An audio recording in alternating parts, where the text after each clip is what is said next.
ayat apa yang menguatkan kita bahwa Rasul Paulus itu adalah punya hak prerogatif sebagai Rasul Tuhan Yesus, memang di dalamnya pantas dia di dalam menyebarkan Injil, ya. Walaupun mereka punya ada satu lagi hinaan bahwa Rasul Paulus itu di dalam mengajarkan mengatakan begini, melarang hukum Taurat, kan itu tidak benar juga kan, gitu. Nah, satu dia penguatan buat kita bahwa di dalamnya Paulus mengajarkan hukum Taurat, Paulus di dalam sendiri dimateraikan sebagai rasul yang diutus sendiri oleh Tuhan. Kalau yang pertama, Pastor sudah menjelaskan. Yang kedua ini, Pastor, apa benar Rasul Paulus itu sendiri melarang hukum Taurat? Akhirnya di dalamnya itulah dia katakan juga bahwa bertentangan dengan Yesus sendiri, katanya. Silahkan, Pastor. Ya. Oke. Wah, puji Tuhan ya. Banyak pencerahan juga kita dapat dari Pak nggak nampak Eka saya, Pak. Pak Eka saya, Pak. Pak Eka, ya. Pak Eka. Oke, puji Tuhan. Oke, sudah lama ini sebelum ke Pak Eka, kita tanya dulu Pak Salaim ya Pak ya. Nggak apa-apa ya? Oh, silakan. Selamat malam Pak Salaim. Punten Pak. Boleh. Aduh, udah lama nunggu Pak. Maaf Pak, sudah lama nunggu. Ada yang mau disampaikan Pak? Boleh tambah pencerahan buat kita, buat pendengar. Iya, saya ada baca juga ya. Sebenarnya Pak, orang Islam itu nyebut Nasrani itu malahan bentuk memuliakan Pak. Itu Bapak bisa lihat di Ali Imran ayat 52 Pak. Oke.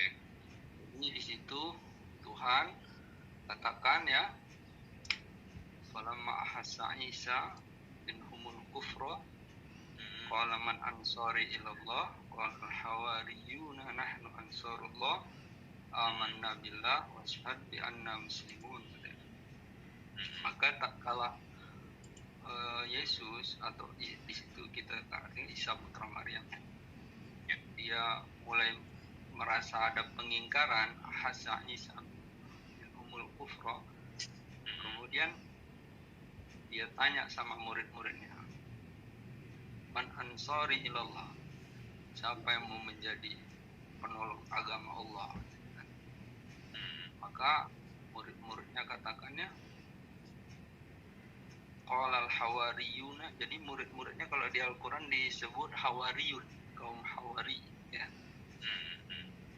Nahnu ansarun, kamilah penolong agama Allah. Jadi dari situ asal katanya, makanya mereka disebut Nasrani. Jadi Nasrani ini artinya penolong ya, ansar. Jadi mereka ini penolong agama Allah. Qala hawariyuna nahnu ansarullah amanna billah, kami beriman dengan Allah, washhad bi anna muslimun, dan saksikanlah dengan sesungguhnya kami adalah orang-orang yang berserah diri. Jadi dari situ Pak.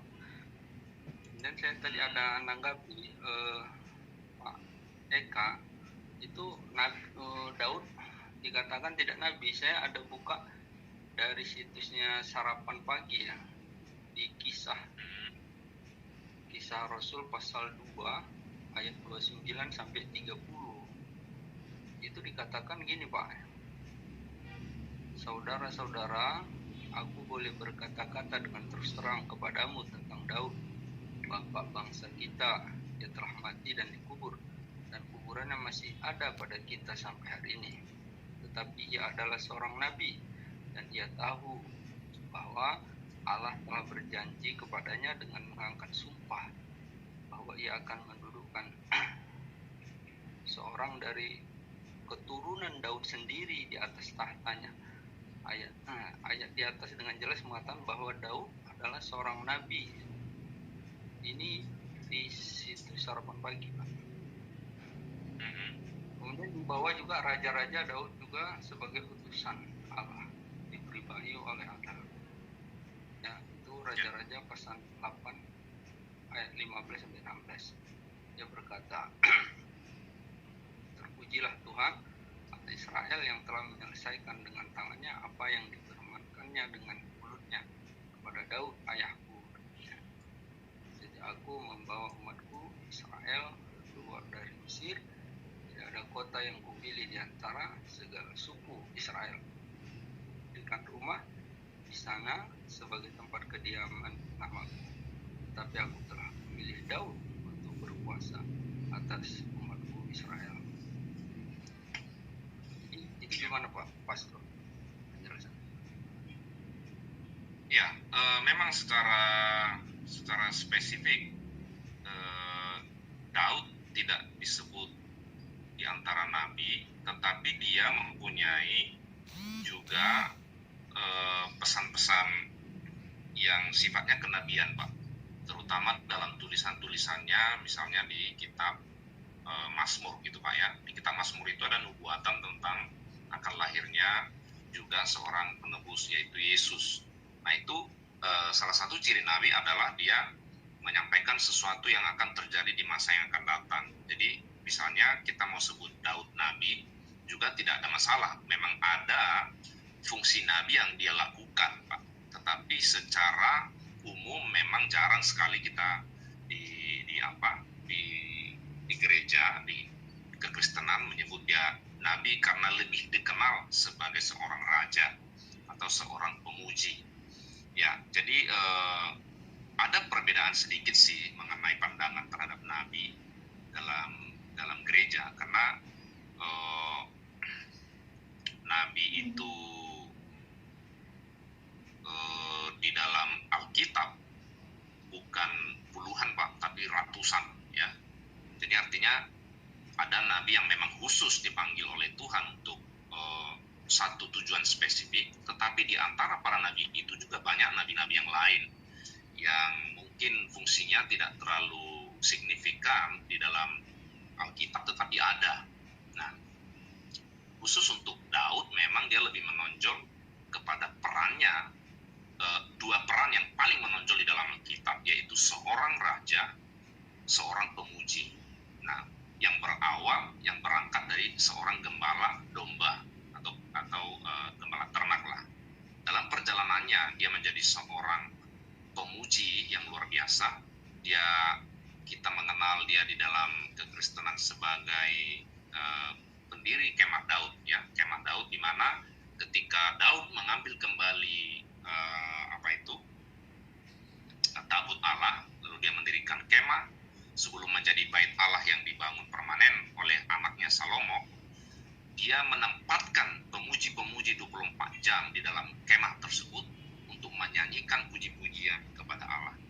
Nah, jadi dia sendiri banyak sekali menulis puji-pujian dan menyanyikan, bahkan memainkan musik untuk memuji Tuhan. Nah, itulah yang kita sebut dengan kemah Daud. Pemulihan kemah Daud berarti bahwa di dalam gereja akan dipulihkan puji-pujian penyembahan seperti yang Daud lakukan pada masanya. Nah, kemudian kadangkala kita memang sebut dia nabi, itu sebutan dari yang berdasar kepada memang ada daripada tulisan-tulisannya yang merupakan sifatnya nubuatan, Pak. Salah satunya menubuatkan tentang kelahiran Isa Al-Masih atau Yesus Kristus. Jadi itu tidak ada masalah, tetapi tidak sesuatu yang big deal ya di dalam kekristenan, tidak ada masalah Pak. Tapi kita mengenalnya sebagai raja saja, Raja Daud ya, raja yang sangat besar. Sampai hari ini Raja Daud dihormati sebagai raja yang paling besar, paling berjaya, paling sukses dalam sejarah bangsa Israel. Begitu Pak. Saya boleh tambahkan? Boleh. Ya.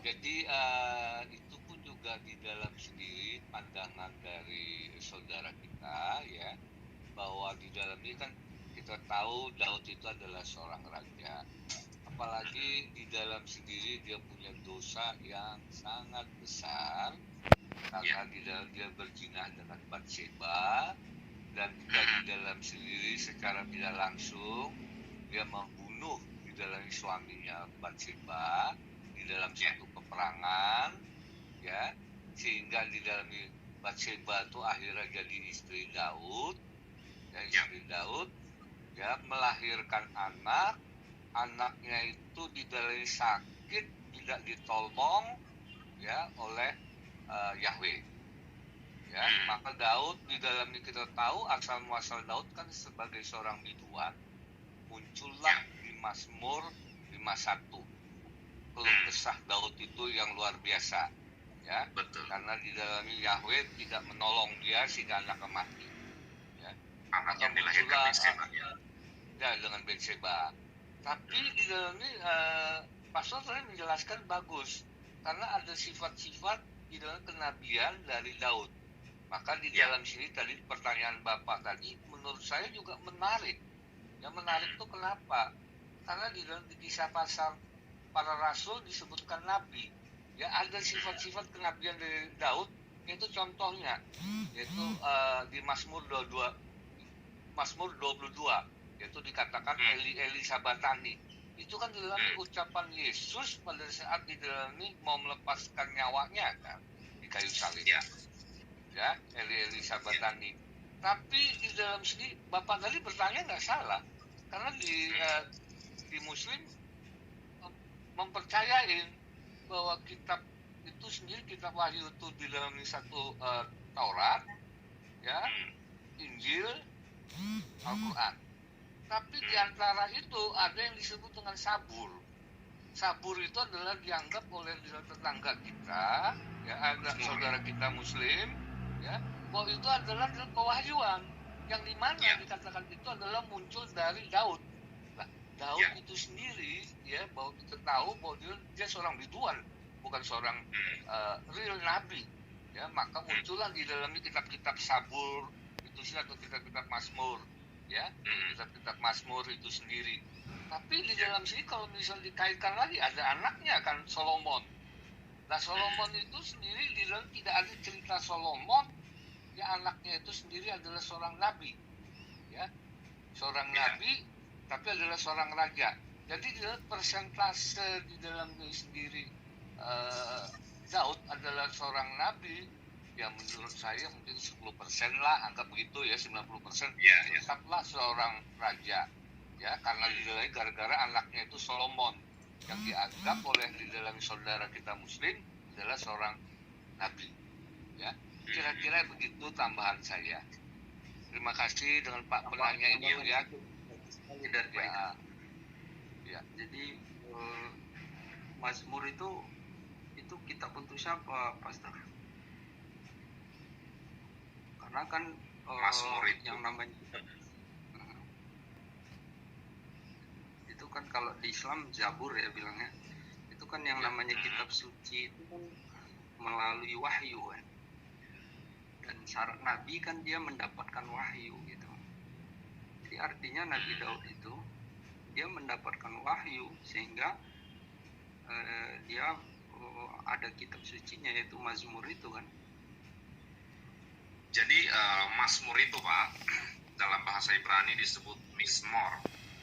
Itu sebetulnya kumpulan nyanyian, Pak. Kumpulan nyanyian. Tadi Pak Eka sudah bilang bahwa memang Daud itu seorang biduan, seorang penyanyi.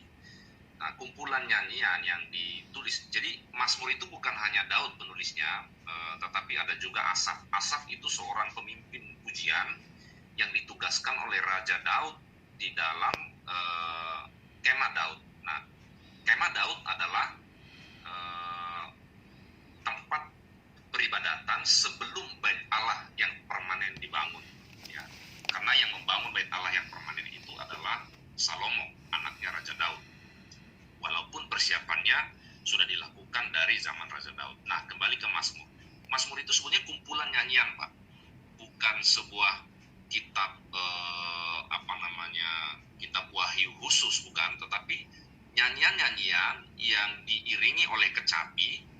Kalau dalam bahasa Yunani Mazmur itu disebut psalmos, ya, psalmos. Kita dalam bahasa Inggris kita sebutnya psalm. Jadi artinya iringan musik untuk nyanyian, ya, atau Bapak mungkin disebut di sana zabur ya.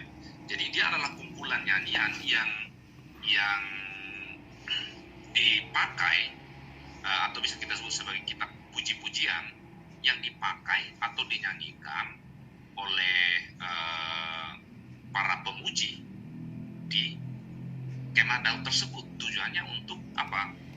Puji-pujian kepada Tuhan, Pak. Ya, jadi tidak lebih daripada kalau kita sekarang ya, kumpulan lagu gitulah sebetulnya. Nah, di situ ada nanti penyanyinya itu Asaf, ada bernama Etan, ada bernama Heman. Nah, jadi Mazmur itu bukan hanya Raja Daud yang menulis, tetapi memang bagian terbesarnya beliau yang menulis, tapi ada juga itu tulisan Asaf, tulisan Etan, dan pemuji-pemuji lainnya, gitu Pak. Jadi fungsinya itu memang untuk dinyanyikan dalam rangka puji-pujian bagi Tuhan. Jadi dulu itu Daud itu menempatkan pemuji 24 jam, Pak, di Bait Allah. Jadi dia buat seperti shift orang kerja ya, dibagi dalam 3 kelompok besar sampai 24 jam tanpa henti. Begitu, Pastor. Ya. Jadi Mazmur itu Zabur lah kita katakan. Apakah inspirasinya dari Daud sendiri atau itu wahyu dari Tuhan? Ya, jadi itulah uniknya penulisan Alkitab ya Pak ya. Jadi Alkitab kalau dalam hal ini Mazmur ini dua-duanya Pak. Ya, dia ada wahyu, berupa wahyu seperti tadi yang disebutkan oleh Pak Eka tadi ya, tentang di Mazmur 22. Allahku, mengapa kau tinggalkan aku? Itu sebetulnya kan wahyu, sifatnya nubuatan ya, untuk pemimpin biduan menurut lagu Rusa di Kala Fajar, Mazmur Daud. Allahku, mengapa engkau meninggalkan aku? Aku berseru tapi engkau tetap jauh, dan sebagainya. Nah, ini sifatnya nubuatan. Kita percaya itu adalah wahyu yang diterangi oleh Tuhan sendiri. Tetapi banyak juga Mazmur ini Pak ditulis oleh pemazmur, dalam hal ini Daud, berdasarkan pengalamannya. Seperti tadi yang disampaikan oleh Pak Eka juga, yang mana dia menulis Mazmur ketika dia berpuasa ya. Jadi ketika dia berbuat dosa, Raja Daud ini berbuat dosa, saya ceritakan sedikit. Dia mengambil Betseba, istri Uria, seorang prajuritnya, menjadi istrinya. Uria diskenariokan ikut peperangan, ditempatkan di barisan depan supaya mati, sehingga dia bebas mengambil Betseba menjadi istrinya. Nah, dan terjadilah rancangan jahatnya, ya kan? Lahirlah anak pertamanya dari Betseba. Lalu Tuhan mengutus seorang nabi bernama Natan. Nah, mungkin Bapak belum pernah dengar ya. Nabi bernama Natan kepada Raja Daud, ya, menegur perbuatannya tersebut, perbuatan dosanya tersebut. Lalu Nabi Natan menyampaikan bahwa anaknya itu tidak akan hidup.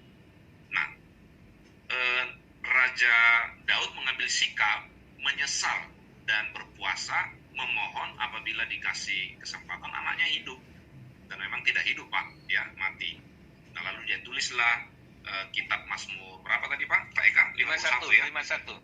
Ya. Ya, 51 tadi sebagai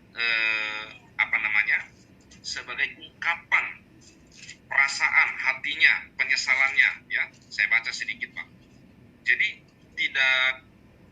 begini, Tuhan itu mewahyukan sesuatu, bukan hanya wahyu yang masuk ke dalam pikiran atau diterangi lewat hati nurani, bukan, tetapi juga mewahyukan, menerangi melalui sebuah pengalaman Pak, ya. Dan justru kebanyakan Alkitab seperti itu, ya. Wahyu berdasarkan pengalaman. Nah, judulnya di sini Zabur Mazmur 51 ini judulnya pengakuan dosa untuk pemimpin biduan, Mazmur dari Daud. Ketika Nabi Natan datang kepadanya setelah ia menghampiri Betseba. Nah, itu ceritanya. Dia bilang begini, kasihanilah aku ya Allah menurut kasih setiamu. Hapuskanlah pelanggaranku menurut rahmatmu yang besar. Bersihkanlah aku seluruhnya dari kesalahanku. Tahirkanlah aku dari dosaku. sebab aku sendiri sadar akan pelanggaranku. Aku senantiasa bergumul dengan dosaku, terhadap engkau sajalah aku berdosa, dan seterusnya dan seterusnya. Jadi intinya ini pengakuan dosa dari seorang Raja Daud. Jadi kalau kita bilang ini wahyu tak ini, ya kita bisa bilang wahyu Pak, tapi melalui pengalaman seorang Raja Daud gitu Pak ya. Jadi untuk apa wahyu seperti ini? Wahyu seperti ini berguna untuk kita sebagai peringatan bahwa kita harus ketika kita berdosa, kita ditegur oleh Tuhan, kita harus mengambil sikap apa? Mengaku dosa dan bertobat.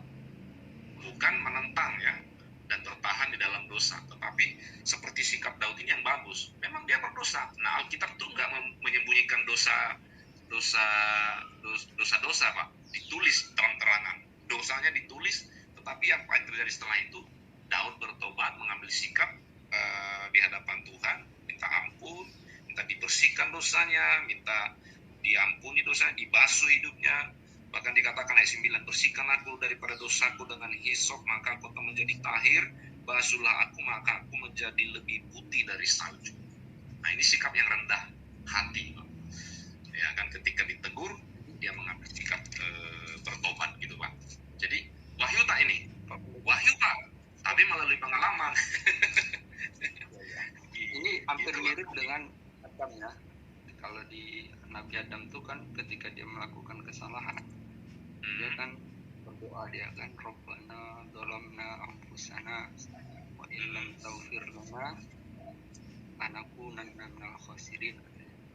Ya Tuhan, kami telah menzalimi diri kami, kata dia kan.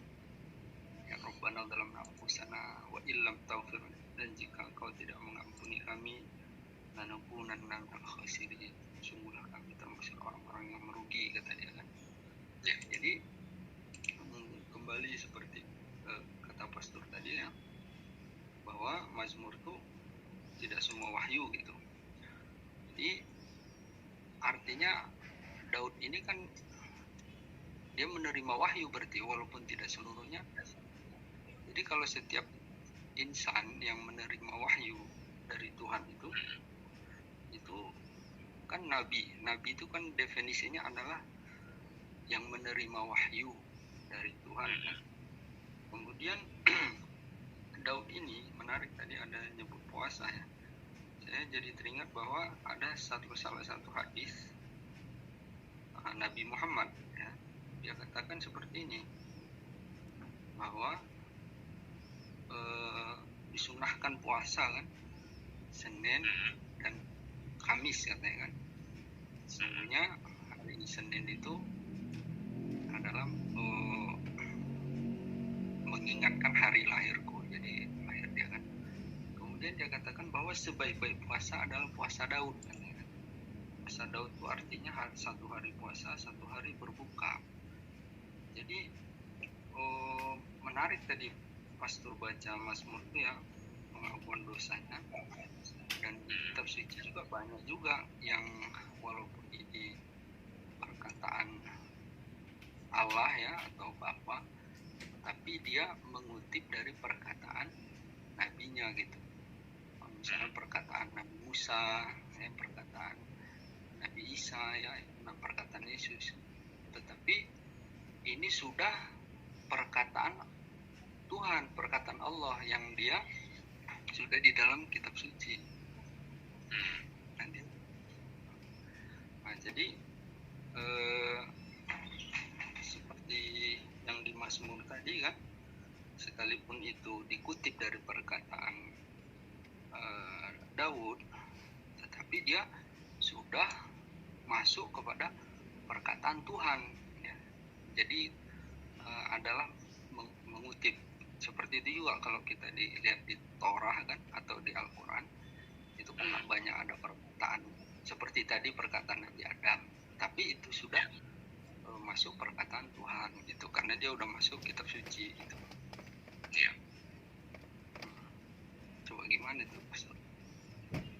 Ya memang namanya kitab suci ini ya, memang keunikannya Pak, penulisannya itu apapun bentuk prosesnya, kita percaya bahwa itu semua diilhami oleh Tuhan.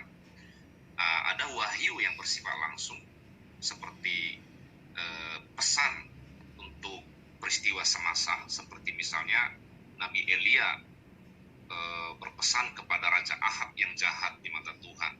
Tuhan memberikan perintah-perintah atau pesan-pesan yang berguna pada masa itu. Tetapi ada juga wahyu yang sifatnya untuk masa yang akan datang. Nah, tetapi ada wahyu yang dinamis di mana pengalaman para nabi itulah yang dituliskan. Tetapi pengalaman itu adalah pengalaman yang sesungguhnya juga pesan bagi umatnya, begitu Pak. Itu namanya wahyu yang dinamis, wahyu yang berdasarkan peristiwa atau kronologis dalam sejarah seperti itu. Jadi sama dengan pengalaman Raja Daud ini kan. Jadi sehingga dia tergolong ada dua, walaupun sifatnya semua sebetulnya nyanyian, pengalaman pribadi yang diubah menjadi sebuah lagu, tetapi ada lagu yang diubah berdasarkan wahyu yang datang dari Tuhan, tetapi ada juga lagu yang diubah berdasarkan pengalamannya. Pengalamannya banyak ini Pak, di Mazmur ini ada salah satu contoh tadi pengalaman karena dia berbuat dosa lalu dia minta ampun kepada Tuhan. Ada juga pengalamannya ketika dia anaknya memberontak Absalom kepada dia, lalu dia menuliskan lagu juga dari situ dan sebagainya ketika dia dalam peperangan. Nah, lagu-lagu yang digubah tadi berdasarkan pengalamannya itu tentu mengandung unsur-unsur pesan ya kepada umatnya. Nah, itulah namanya wahyu yang dinamis berdasarkan pengalaman. Itulah keunikan kitab suci yang semuanya terangkum menjadi sebuah kitab panduan kepada umat Tuhan. Nah, jadi memang kita tidak bisa menggambarkan bahwa wahyu itu seperti seperti pesan yang turun didengar oleh Nabi, audible, dituliskan atau disampaikan secara lisan, lalu diwajibkan kepada umatnya untuk melakukan masa kini dan masa yang akan datang. Tidak semua wahyu itu seperti itu Pak.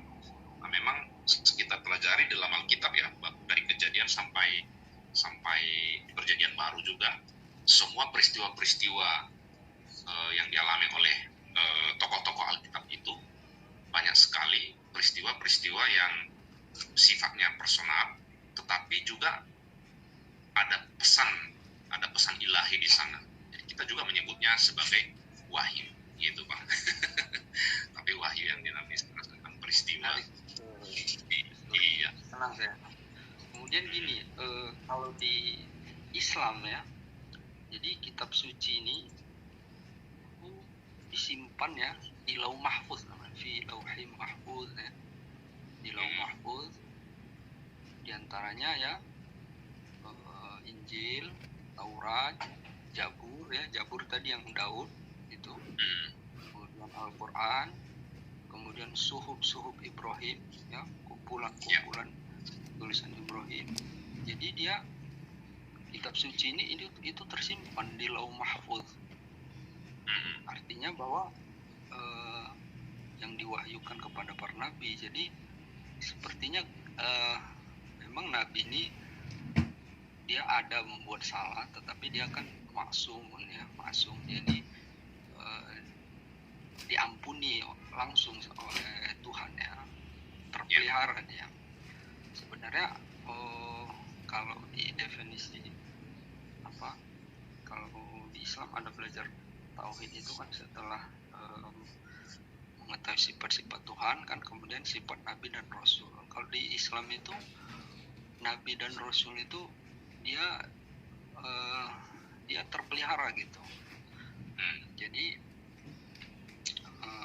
kalaupun mungkin ada kesannya tersalah ya, contohnya ada juga Nabi Muhammad itu kan karena dia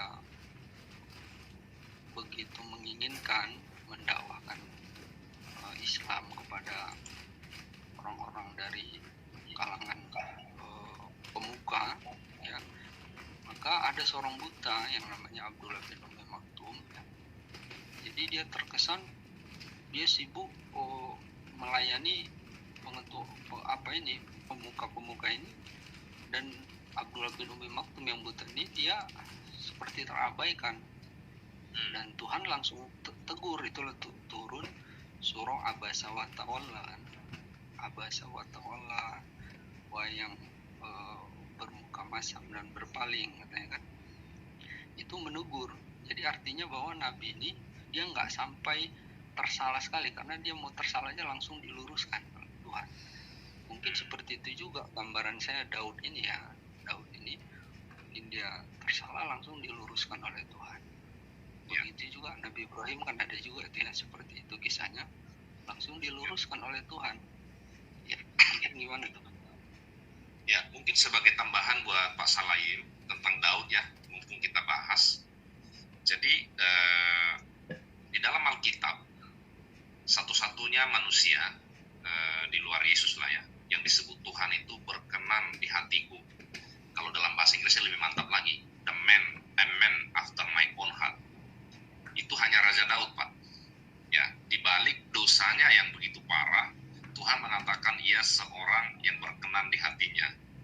Nah, ini kan bagaimana gitu kan. Tetapi memang terbukti, Pak, Daud itu seorang yang rendah hati, seorang yang rendah hati di balik kelemahan-kelemahannya. Bahkan ketika dia